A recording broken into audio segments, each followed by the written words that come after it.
But what he considered his greatest military achievement came in 1973 during the Yom Kippur War.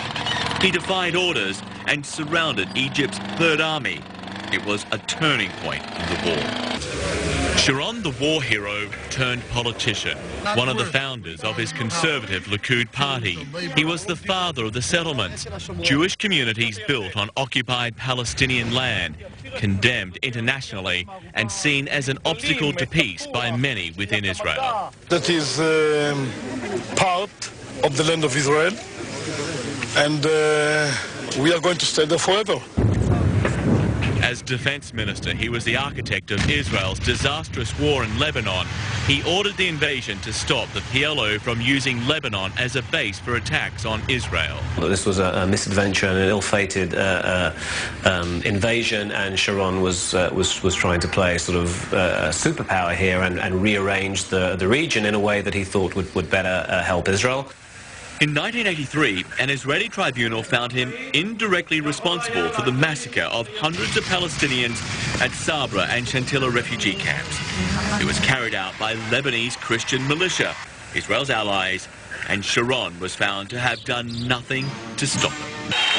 The 90s would see his political rehabilitation, eventually becoming leader of his party in 1999, and a year after that came his visit to the Temple Mount, the holiest site for Jews, but also claimed by Muslims as Haram al-Sharif, the noble sanctuary. Violence soon erupted. Palestinians claim it was the spark which brought about the Intifada or uprising. In the violence which followed, Sharon was elected prime minister. Israelis had turned to the bulldozer who promised to bring peace and security. As a wave of suicide bombings rocked Israel, Sharon unleashed the Israeli military, sending tanks and troops into Palestinian towns, ordering assassinations of Palestinian militant leaders. He ordered the construction of the barrier through the West Bank and confined Palestinian leader Yasser Arafat to his compound in Ramallah, accusing him of encouraging attacks on Israel. No doubt, Arafat is a terrorist. We have to understand it. Sharon said he always regretted not killing Arafat when he had the chance. Not long after, Sharon made an historic announcement. Israel would give up Jewish settlements in Gaza and part of the West Bank. It brought him derision and death threats from the settlers who once saw him as their champion. It earned him applause overseas, but trouble at home, especially from a small group of political rebels within his own conservative Likud party. And by the end of 2005, Sharon had had enough. He bolted from his party and established a new centrist party called Kadima. Early opinion polls showed Sharon on track for a third term in office. But the man, who many thought was unstoppable, unexpectedly suffered a mild stroke in late December 2005. Less than 3 weeks after that, he was back in hospital. A major stroke this time. It left the Prime Minister in a coma on life support and struggling for his life. French and African Union troops have increased their presence in the streets of Bangui. A day after the head of the transitional government, Nika Judodie, announces his resignation, violent clashes erupted in the streets of Bangui as Christian groups raided homes belonging to soldiers loyal to the former Salika movement. We have details in this report.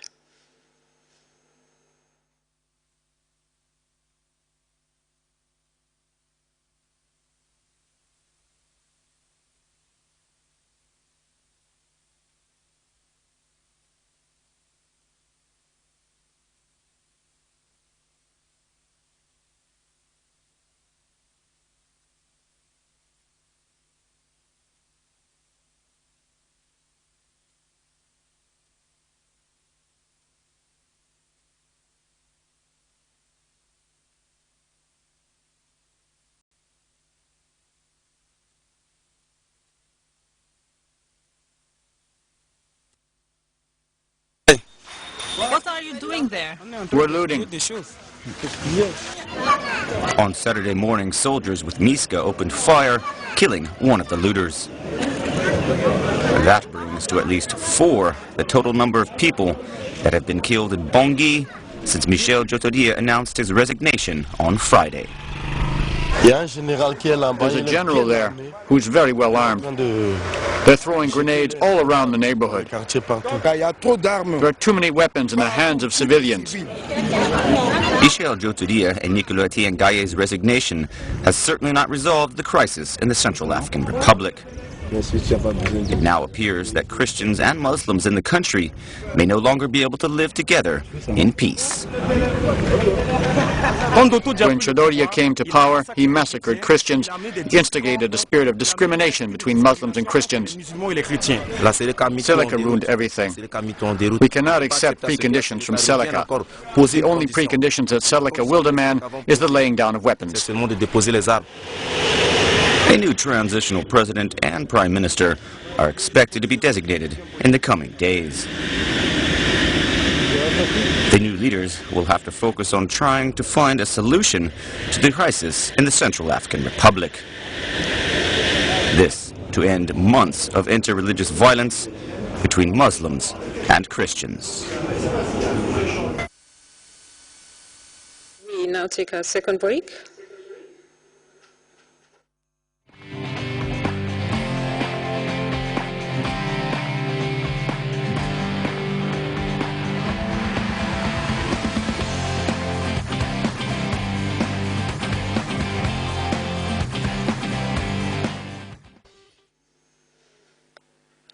Welcome back. It is the beginning of a new year, and the first meaningful show at the Independence Stadium is one to remember for the many spectators who were drawn to the old stadium on Friday night.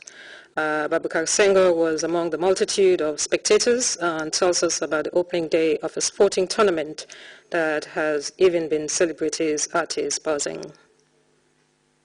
To savour for many of these players.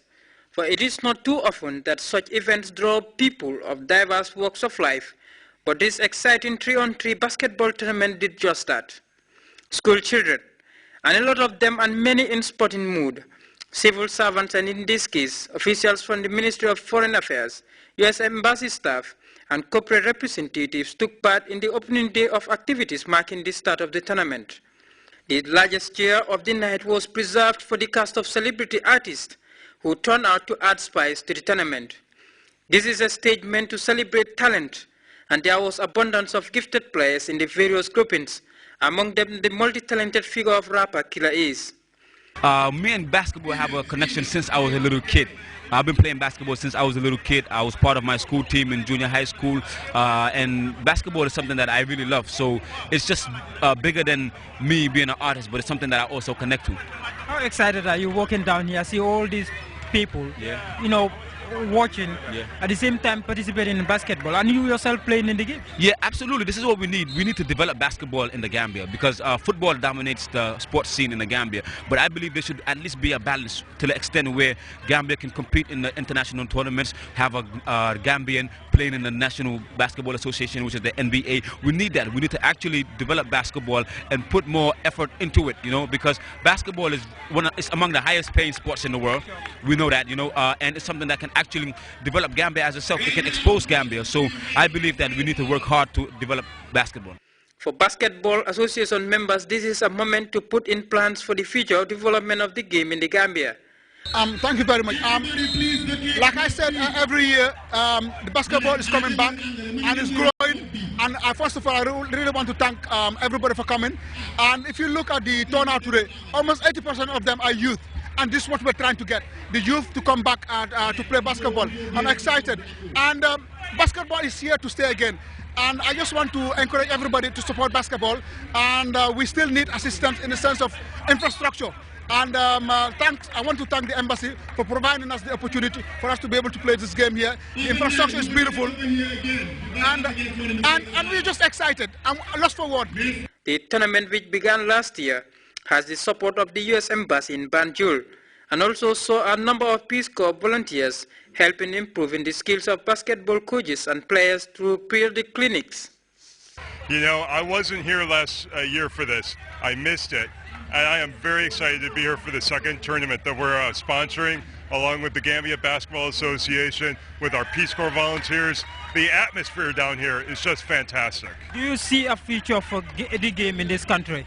Oh, absolutely. With the number of people that are here in the Gambia, the ease it is to play basketball. All you need is a hoop, you need a ball, you need some people to get together. There is clearly energy.